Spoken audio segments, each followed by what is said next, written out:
자, 지금 쯔양의 마지막 해명 영상이 논란이라고 하지요. 현재 대형 유튜버의 대한민국을 떠들썩하게 만들고 있는 사건이니만큼 최대한 조심스럽고 정교하게 다루어 보려고 합니다. 차후 삭제 요청이 들어올 경우 바로 삭제할 것입니다. 첫 번째, 명예 도용 중절 수술입니다.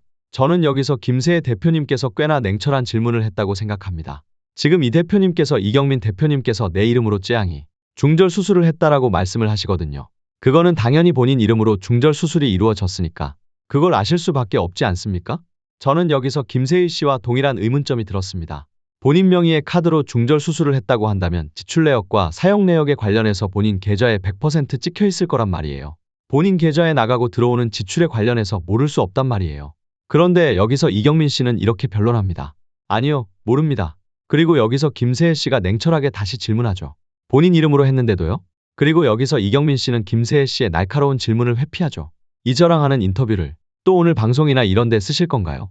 이경민 씨가 김세희 씨의 방송 성향을 모를 리 없습니다. 그런데 왜 이런 질문으로 모르는 게 말이 되냐라는 질문에 대해서 회피를 했는지 이해가 되질 않습니다. 그런데 이경민 씨는 이전 방송에서 7월 11일 최우석 변호사와의 전화통화에서 타인 명예 중절수술에 대해서 오피셜화 한 적이 있습니다. 제가 이름 빌려줬거든요. 제 이름으로 무슨과 가가지고 무슨 수술하고. 그래서 여기서 의문점이 들 수밖에 없지요. 김세혜 씨와의 대화에서는 아니요, 모릅니다 라고 변론했으면서 왜 최우석과의 전화에서는 내 명의로 중절수술했다는 것을 오피셜화 했는지, 그리고 이미 7월 11일에 대한 녹취에 대한 질문을 김세희 씨가 이경민 씨에게 하고 있던 상황이었습니다. 그렇다고 한다면 본인이 최우석 변호사에게 쯔양이 대리명예를 수술을 했다라고 오피셜화 했던 것에 대한 해명이 있어야 하는데 그 어떠한 해명도 하지 않고 있어요. 그리고 김세혜 씨와의 통화 이후 쯔양 측 회사로 이경민 씨의 메시지가 날라옵니다. 왜냐면 저도 제가 병원에 동석해서 내 명의로 진료받아 한 게 아니고 어머니 통해서 들은 것뿐이기 때문에 가세연에게도 모른다, 나도 들었다 라고 말한 게 거짓말이 아니거든요. 어머니 또한 동연히 통해서 들은 것뿐이고요. 자, 여기서 이경민 씨는 어머니 통해서 들은 것뿐이기 때문에 가세연에게도 모른다, 나도 들었다 라고 말한 게 거짓말이 아니거든요 라고 말합니다. 그렇다고 한다면 이경민 씨는 이동현 씨에게서 시작된 정보인 쯔양이 누나 명의카드로 중절수술을 받았다 라고 말한 것을 듣고 정확하게 자신의 계좌를 열어봐서 팩트체크를 안 하고 오피셜화했다 라고 밖에 생각이 들지 않습니다. 그리고 물론 여기서 이동현 씨의 어머니가 언제 이경민 씨에게 쯔양이 너의 카드로 중절수술을 받았더라 라고 말하는 시기가 적혀있지 않긴 합니다. 만약에 어디까지나 만약에를 염두에 두고 있다는 것을 말씀드립니다. 이경민 씨가 자신의 어머니에게 이동현이 너의 카드를 써서 쯔양을 중절수술시켰더라 라는 말을 전달받은 것이 쯔양이 수술한 시기와 말을 전달받은 시기가 기록이 말소될 만큼 길지 않다면 먼저 해야 할 행동은 자신의 계좌를 열어봐서 실제 사용 내역을 확인해서 오피셜화하는 거겠죠. 하지만 이러한 오피셜 없이 최우석 변호사와의 통화에서 쯔양이 타인의 명의를 사용해서 수술받았다 라고 말한 것을 오피셜화한 것입니다. 그리고 또 저는 여기서 한 가지 또 의문점이 들었습니다. 이동현의 누나는 왜 가세연과 통화 인터뷰 이후 쯔양 회사 측에 연락했는가? 몇 가지 가설을 세워볼 수 있지요. 어디까지나 가설일 뿐입니다. 첫 번째, 가세연에게 이용당하고 있다는 감각이 들어 또는 가세연 측에게 말리고 있다는 느낌이 들어 잠시 한 수 무르는 수를 선택했다. 두 번째, 본인이 쯔양이 명의도용을 하여 중절수술을 했다는 것에 대해서 오피셜인 거 마냥 말한 것에 대해 수습할 수 있는 수가 없어서 울며 겨자 먹기 수습책으로 마치 본인이 쯔양 회사 측 편인 것처럼 연출하기 위해 쯔양 회사 측에 연락하는 방식을 취했다. 간단하게 말해서 정확한 팩트체크 없이 오피셜화 한 것에 대해서 사과하기엔 자신의 자존심이 허락하지 않으니 마치 쯔양의 편인 것처럼 연출해서 이 상황을 무마하려 했다 라고 밖에 해석되어지지 않습니다. 뭐 행위의 이유에 대해선 본인만 알겠죠. 제3자 입장에서는 합리적인 추론 말곤 할 수 있는 게 없으니까요. 그리고 유족 측에서는 이렇게 말합니다. 없어요. 저희 쪽에는.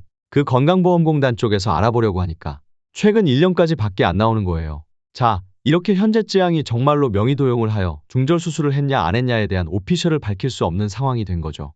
그리고 또 저는 최우석 변호사에 대한 한 가지 의문점이 들었습니다. JTBC가 보도한 유서가 원본이다. 오늘 일부 유튜브 채널에 퍼진 유서는 짜집기된 왜곡본이다. 최우석 변호사는 유족들이 이미 유서 원본을 가지고 있는 것을 파악한 상태일 텐데 왜 본인 유리하게 짜집기된 유서를 방송에 공개했는가? 간단하게 말해서 왜 자충수를 두었는가? 라는 의문점이 들 수밖에 없죠. 그리고 그 다음 여기서 제가 가장 궁금했던 부분이 나옵니다. 바로 쯔양과 이동현이 만나게 된 최초 경위에 대해서인데요. 쯔양님은 이렇게 말합니다. 전 대표를 헌팅포차에서 만났다. 이후 연인이 되었으며 노래방 도우미로서 착취당하기 시작했다. 그 이후 룸살롱까지 진출하도록 해 더 많은 착취를 시도했다. 라고 말씀하셨습니다. 저는 여기서 쯔양님의 행동에 있어서 한 가지 의문점이 들 수밖에 없었습니다. 그 당시 자신에게 노래방 도우미로서 취직할 것을 요구했을 때 그 당시에 쯔양님은 왜 적극적인 거부를 하지 않았는가? 그리고 폭행을 시작했을 때 곧바로 왜 법률적인 방안을 검토하지 않고 주위의 도움의 손길을 2년 동안 묵인했는가? 쯔양님은 2년 동안 묵인된 이동현의 폭행과 갈취를 이동현의 가스라이팅으로 해명하고자 하고 있습니다. 하지만 그러면 더더욱 묵인할 게 아니라 적극적인 거부와 법률적 방안을 검토하여 빠르게 이동현을 자신의 인간관계에서 절개하는 방식을 취하는 것이 옳은 방식이 아니었나 싶습니다. 저 또한 2년간 이동현이 범해왔던 수많은 사이코패스 행각을 묵인한 것이 이해가 가질 않습니다. 이동현의 가스라이팅이 무서우면 더더욱 주위의 도움의 손길과 법률적인 방안을 묵인하기 전 빠르게 검토하는 것이 중요하지 않았나 싶습니다. 그리고 쯔양님에게 한 가지 더 의문점이 있는데 쯔양님은 공갈 협박녀들에 대해서 일면식도 없고 모르는 사람들이라고 말씀하셨습니다. 하지만 마지막 해명 영상에서의 녹취에서는 이런 녹취가 나옵니다. 정원이랑은 가게에서 계속 말로만 왔다 갔다 뭐 했다 어딜 만났다 뭐 이런 정도. 그렇다고 한다면 쯔양님께서 이전의 명영상에서 했던 일면식도 없고 모르는 사람들이라고 해명했던 건 거짓 해명이 아닌가요? 이것에 대해서 답변해 주시길 바랍니다. 그래서 오늘의 한 줄 평. 아 힘드네요. 이 정도로 기빨리는 사건은 처음입니다.